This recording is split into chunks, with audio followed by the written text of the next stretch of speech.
En las primeras etapas, los niños pueden no tener síntomas o tenerlos muy poco respecto a la enfermedad renal. Aquí estamos ya de regreso en su programa Torre Médica, platicando con dos grandes amistades y de verdad gente con la que de alguna manera tuvimos la oportunidad en etapas formativas de compartir. Alejandro Ríos, él es pediatra con una especialidad, una maestría en nutrición clínica, que yo creo que es algo muy valioso para un pediatra, fortalecerlo y redoblarlo, porque yo creo que los niños de hoy lo marcan. Daniel Aguirre, quien de alguna manera, además de formarse como cirujano pediatra, también le da una subespecialidad en el área de la urología pediátrica, que yo creo que es algo que, se lo decía antes de entrar a esta entrevista, la sociedad de repente está muy desinformada y a veces regresan de manera tardía, Daniel, para darle una orientación clínica a todo esto, y creo que compartirle a la gente qué hace un urólogo pediatra marca mucho la diferencia, porque la gente a veces no sabe que existe la urología pediátrica como tal, como subespecialidad, y tú como parte fundamental, atender desde la cosa más básica que puede ser una circuncisión hasta algo muy complejo como es poderle reconectar, reabrir a un menor una condición en donde la urología puede marcar la diferencia de lo que sería su vida futura en cuestiones urológicas y obviamente funcionales en aspectos renales, que es lo que de alguna manera ha marcado este programa, por lo que Michelle platicó en la primera entrevista. Seguro. Bueno, la función del urólogo pediatra es bastante amplia. Se encarga de tratar los padecimientos congénitos y adquiridos del sistema urinario, pero también genital, de las niñas y de los varones entre la edad de recién nacidos a la edad de los 18 años. Y que entonces van a requerir solución, ya sea con algún tipo de tratamiento médico y en algunas otras con un tratamiento quirúrgico. Es una rama muy amplia de la medicina, donde podemos, cuando se diagnostica de manera temprana este tipo de alteraciones, cambiar el pronóstico tanto de vida del menor y disminuir la morbimortalidad. Aspectos clínicos importantes, ¿no crees, Anay? Así es, y bueno, pues la enfermedad renal y la obesidad infantil, doctor Alejandro, creo que van de la mano, ¿no? ¿Por qué es un problema de salud pública y cuáles serían las causas de la obesidad infantil? La obesidad infantil es un problema porque actualmente tenemos 1 de cada 3 niños en nuestro país pudiera empezar a tener sobrepeso y obesidad, sobre todo incrementándose en los adolescentes. Los adolescentes, el 35% de los adolescentes presentan esta situación y aparte de eso que aumenta el riesgo de diabetes, presión alta y con las implicaciones que puede llegar a tener en el riñón, sí, por sí sola. Entonces, y los factores que tiene la obesidad en el bebé, en el niño, sí es importante comentarles que puede ser multifactorial, ¿no? Desde una situación de un exceso de consumo de alimentos ultraprocesados que la familia les esté brindando, y sobre todo es eso, ¿no? El exceso de alimentación de mala calidad. Son aspectos que tenemos que contemplar porque la educación empieza en casa, ¿sí? Creo que esa parte a nosotros como padres nos corresponde cambiar el orden de la alacena en lo que surtimos, en lo que tenemos a la mano. Algo muy importante que decirles es eso, o sea, nosotros siempre hacemos énfasis de que no es malo que el niño se coma un helado ocasionalmente, pero la periodicidad es lo que puede afectar al bebé, ¿no? Introducir alimentos azucarados desde etapas tempranas, desde los 6 meses de edad, o sea, normalizar el darles una galleta y sobre todo esta cuestión de que anteriormente a lo mejor las personas tenían mayor actividad física, los niños, pero actualmente hay un sedentarismo, entonces no se puede comer la misma cantidad de azúcar como se comía anteriormente por el sedentarismo que hay, ¿no? O sea, los niños ahorita no pueden salir a la calle a jugar libremente, obviamente, ¿no? Entonces eso implica también el riesgo del sobrepeso y obesidad en los niños.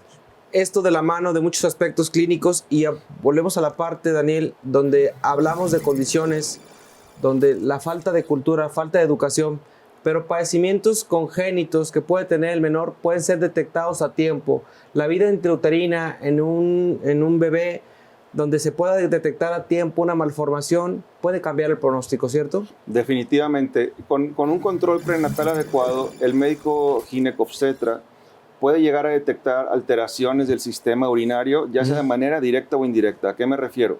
Los riñones pueden llegar a tener alteraciones en tamaño, forma y estructura.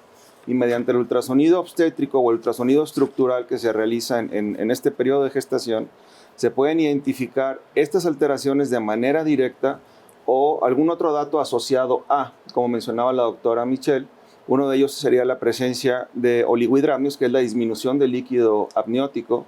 Otro de ellos es el que se pueda llegar a documentar una vejiga de gran volumen o una dilatación de la pelvis renal más sensible a partir de la semana 28 del embarazo es más sensible y más fácil de identificar cuando llega a medir más de 7 milímetros. Entonces, el identificar ese tipo de situaciones nos hará como médicos estar al pendiente del momento del nacimiento, empezar a hacer un chequeo adecuado y entonces hacer una toma de decisiones más fundamentada en no exagerar estudios, pero tampoco quedarse corto en no solicitar estudios en esos pacientes que detectaste que pudieran llegar a presentar una alteración para de tal forma corregirla de manera oportuna y cambias el pronóstico de vida de ese niño.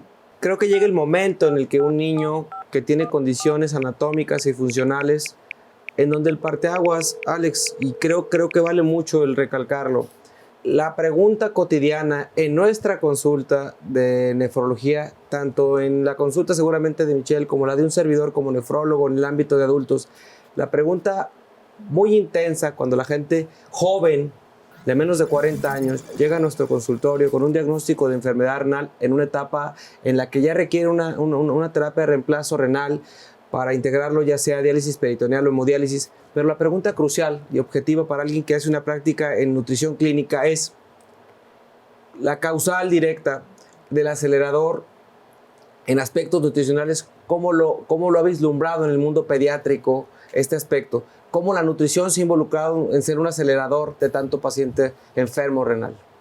Pues aquí, como decimos, no puede ser multifactorial. Actualmente tenemos excesos de alimentos ultraprocesados, ¿no? Estos alimentos ultraprocesados tienen aditivos, tienen sodio, tienen colorantes, que esto también ayuda a que se eleve la presión en los riñones y que aumente el riesgo de enfermedades renales. También a lo mejor el consumo de aguas contaminadas ahorita, ¿no? Creo que ustedes están más en esta cuestión con altos minerales, altos tóxicos también pueden ser un desencadenante, ¿no? Pero si actualmente los alimentos tienen un exceso de sodio, ¿no? Sobre todo los alimentos ultraprocesados, que eso puede tener un impacto directo en el riñón. Ese aspecto es fundamental, ¿lo que están ahí? Así es, y me gustaría para el doctor Daniel preguntarle, ¿qué pasa con esos niños que están jugando y se aguantan las ganas de hacer pipí? A la larga, ¿esto puede afectar su riñón? Sí, es bastante común esta situación. Yo les comentaba que la urología, si bien atiende padecimientos estructurales, anatómicos, muchos de ellos también son funcionales.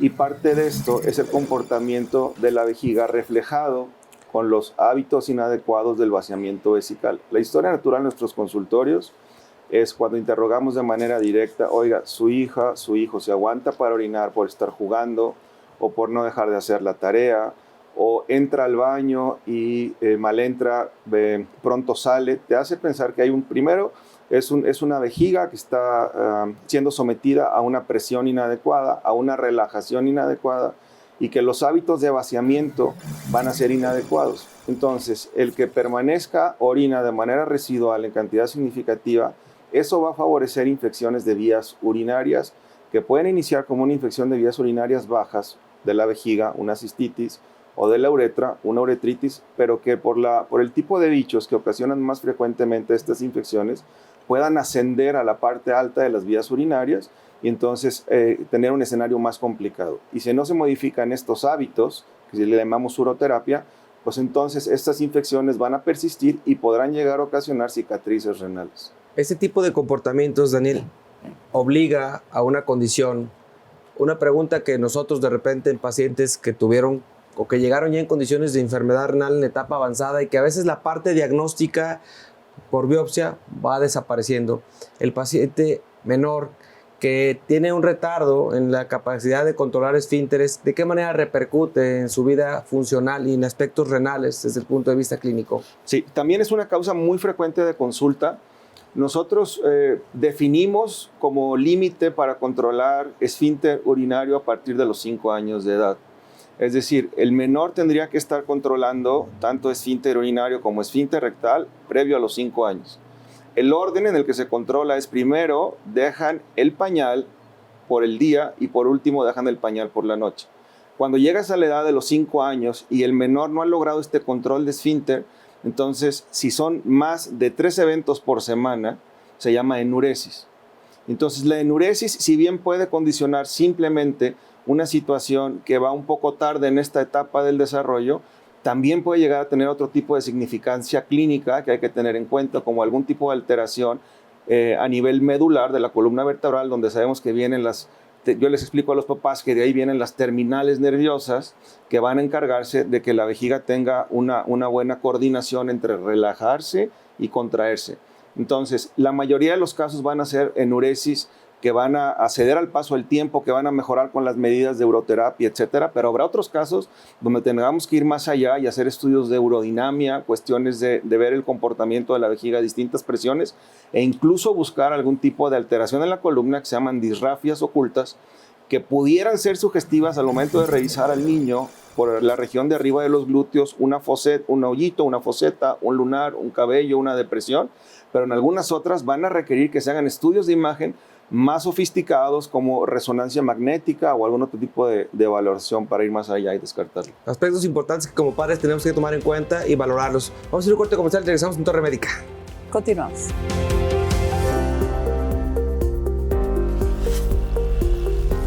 Algunas enfermedades genéticas que pueden causar enfermedad renal son el síndrome de Alport, la poliquistosis renal autosómica recesiva y la poliquistosis renal autosómica dominante.